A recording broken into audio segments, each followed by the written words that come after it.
Hey guys, Dalton here, doing a quick video for you guys. Sorry about my camera messing up. I need to fix that.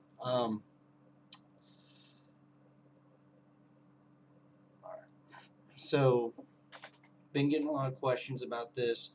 Um, what I've noticed, I have a lot of kids who are starting to get big into bass fishing. I mean, young kids like 8 to 13 years old who, who come up to me and see me and see what I talk about. And one of the questions I get all the time is, "Man, I've been on the lake. I'm not catching anything. I'm losing baits left and right. What am I doing wrong? Do I just suck or what's going on?" Well, you don't have to catch fish every day to be a good fisherman. I'm just going to say that right now. Whoever says that you do is either really retarded and they're just plain Jane misinformed.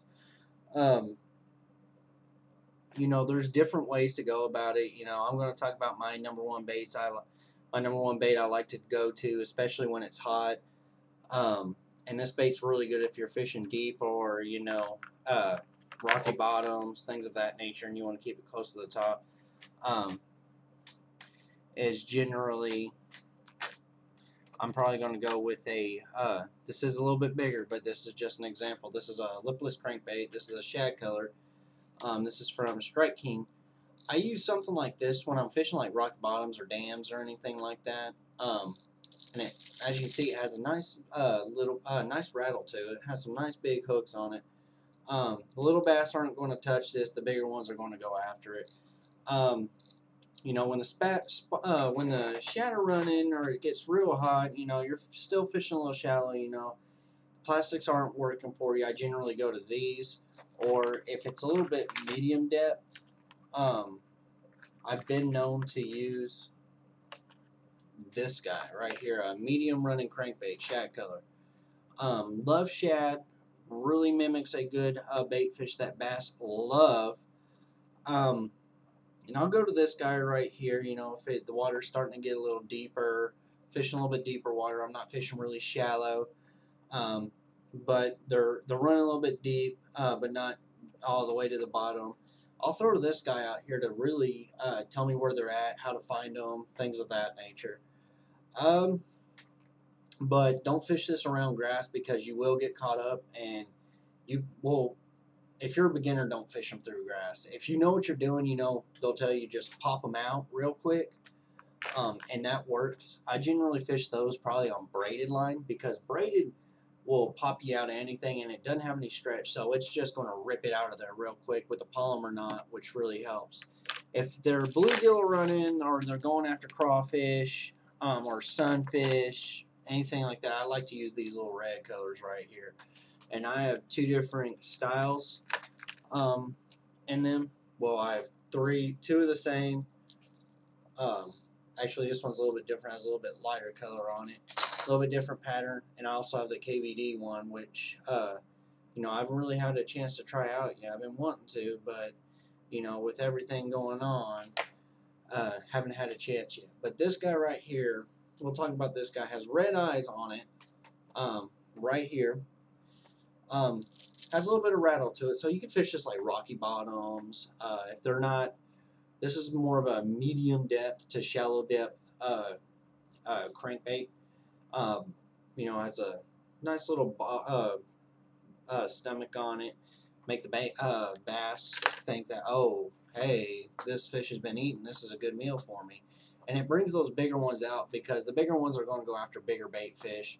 They're not going to, if they see something like this, they might not go after it. Not saying they won't, but they might not just because, it doesn't look big enough to them. They're going to be like, it's an all right meal if you get it right to their face. I'm like, oh, French fry. But, you get that bigger one, they're going to go after and be like, oh, that's a meal, man. That could fill me up. So, something like that will help you. I love using crankbaits. If they're tight to grass, I like to use some frogs. I'll even throw some flipping jigs in there. But most of my I love throwing crankbaits. I'll throw crankbaits generally. If it's like dark weather like this, I'll generally throw them on fluorocarbon. But I like throwing them on braid. I really like braid, especially right now since the water's a little dark. We've had a lot of rain. Been a little windy, so that stuff's been getting stirred up. So you love using those deeper running crankbaits. So maybe like my medium or even a deep running one with a little bit fatter body on it. You know, looks a little more like a meal for them. This is a Bomber 6A.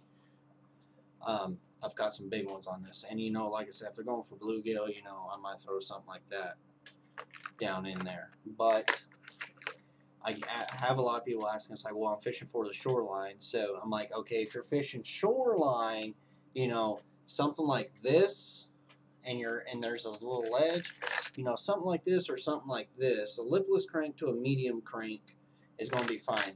It's very rare, especially from what I've seen, that I've seen people throw deep running crankbaits with a round bill like that in the area. It's very rare, but you know it can happen if need be.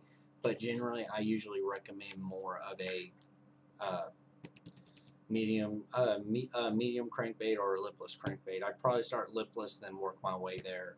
Be like, okay, they're not hitting the lipless, so they might be a little bit deeper. So let me bring out the medium crankbait. And you know, the crankbaits are a good way to feel the bottom too. So if you're hitting, this is another lipless crank. They call these guys, this is by a brand called Rattle Trap. Um, these guys, I mean, this is shiny, of course, so this is going to give a reaction. This is really good on like cloudy days like today. If I wanted to throw it, I could.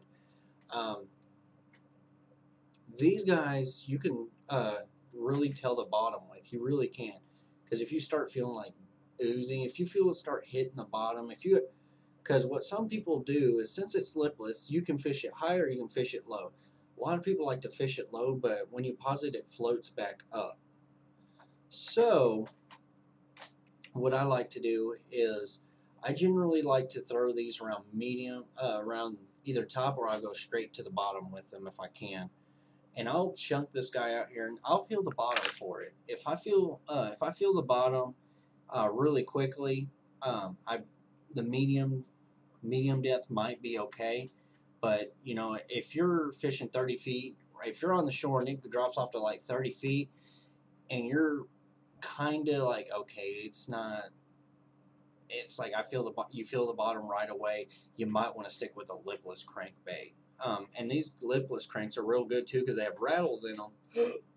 Excuse me. And when it hits like a rock or something, it rattles and gets that bass's attention. So that's something to keep in mind if you want to fish more like a dam, like rocky areas, or just plain Jane open water. You know, catch those bigger bass because bass are going to be all over. Then I would probably go with a medium depth crankbait because onshore, honestly, unless you can see a map from a lake where it's saying it drops off 30 feet, you know, this guy you might throw it, but it might be on a rare occasion.